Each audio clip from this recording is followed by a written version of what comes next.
ओम शांति। आज 21 फरवरी 2025 के प्यारे बाप दादा के साकार अनमोल मधुर महावाक्य।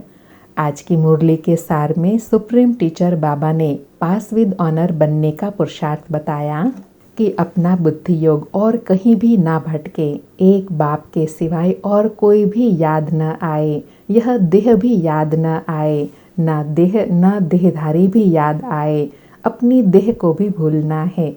और बाबा कहते हैं अच्छा पुरुषार्थ करने वालों को फॉलो करो, जैसे ब्रह्मा बाबा और अनन्य आत्माएं हैं उनको फॉलो करो तो पास विद ऑनर हो जाएंगे। और बाबा कहे इस ज्ञान मार्ग में सबसे ऊंची मंजिल है जीते जी मरना। बाबा कहे यह ज्ञान की गुह्य पॉइंट्स भी उनकी बुद्धि में बैठेंगी जो अच्छी रीति समझकर दूसरों को समझाते हैं। बाबा कहे समझाते तो बहुत अच्छा है, लेकिन आत्मा जीते जी मरकर एक बाप का बने और कोई भी याद न आए, देह भान भी टूट जाए, यह है ऊंची मंजिल। यहाँ तो सब कुछ भूल अपने को आत्मा समझकर एक बाप को याद करना है, अपनी कर्मातीत अवस्था बनानी है। बाबा कहे कोई भी चीज का भान न रहे। बाबा कहते हैं तुमको तो अपनी देह का भी भान भुलाना है। और साथ में अटेंशन दिलाया कि इस पुरुषार्थ में बड़ी मेहनत है। माया अच्छे अच्छे बच्चों को भी नाम रूप में लटका देती है। देह और देहधारियों को याद करना यह तो भूतों की याद हो गई। इसलिए बाबा कहे कोई के भी नाम रूप में नहीं लटकना है।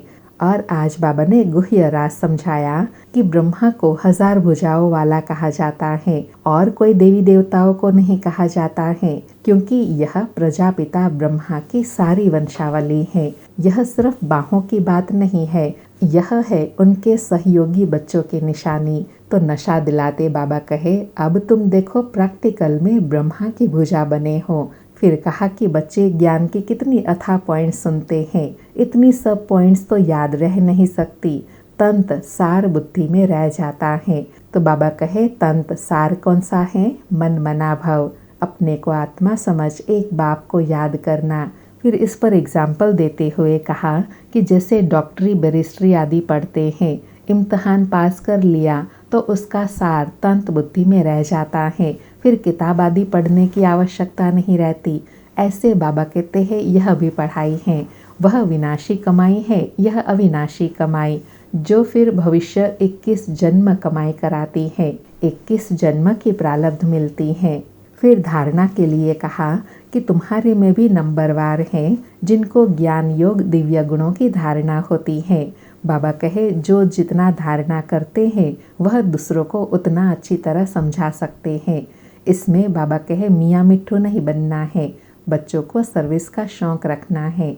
बाबा कहे ऊंच पद प्राप्त करने आए हो तो पुरुषार्थ करना चाहिए, अपनी श्रेष्ठ तकदीर बनानी है। तो इसलिए बाबा सदैव कहते हैं पुरुषार्थ करते रहो, सुस्त मत बनो। और लास्ट में फिर अटेंशन दिलाया कि यह शिव बाबा का भंडारा है। शिव बाबा के भंडारे में, बाबा के यज्ञ में तुम सर्विस करते हो।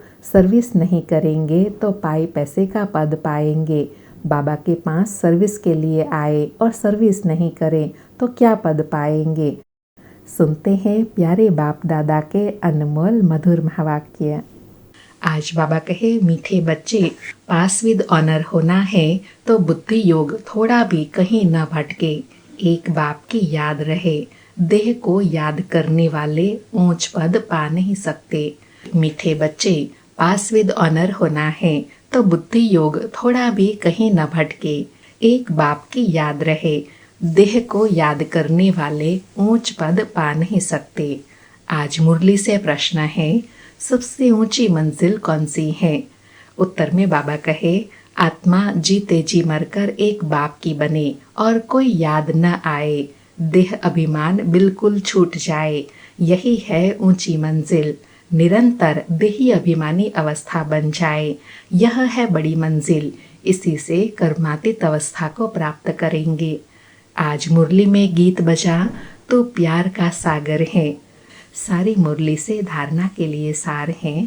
पहला पॉइंट, किसी भी देहधारी से लगाव नहीं रखना है, शरीर को याद करना भी भूतों को याद करना है, इसलिए किसी के नाम रूप में नहीं लटकना है, अपनी देह को भी भूलना है। दूसरा पॉइंट, भविष्य के लिए अविनाशी कमाई जमा करनी है। सेंसिबल बन ज्ञान के पॉइंट्स को बुद्धि में धारण करना है। जो बाप ने समझाया है वह समझकर दूसरों को समझाना है।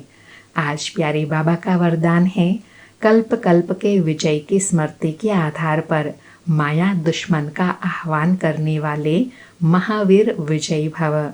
कल्प कल्प के विजय की स्मृति के आधार पर माया दुश्मन का आह्वान करने वाले महावीर विजयी भव।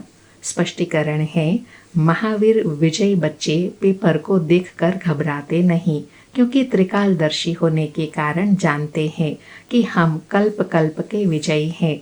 महावीर कभी ऐसे नहीं कह सकते कि बाबा हमारे पास माया को ना भेजो, कृपा करो, आशीर्वाद करो, शक्ति दो, क्या करो, कोई रास्ता दो। यह भी कमजोरी है। महावीर तो दुश्मन का आह्वान करते हैं कि आओ और हम विजयी बने।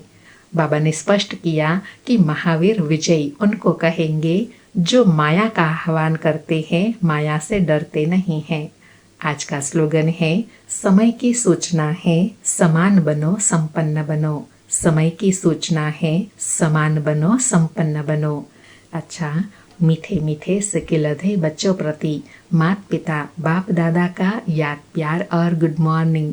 रूहानी बाप की रूहानी बच्चों को नमस्ते। हम रूहानी बच्चों की रूहानी माता पिता बाप दादा को याद प्यार, गुड मॉर्निंग और नमस्ते नमस्ते।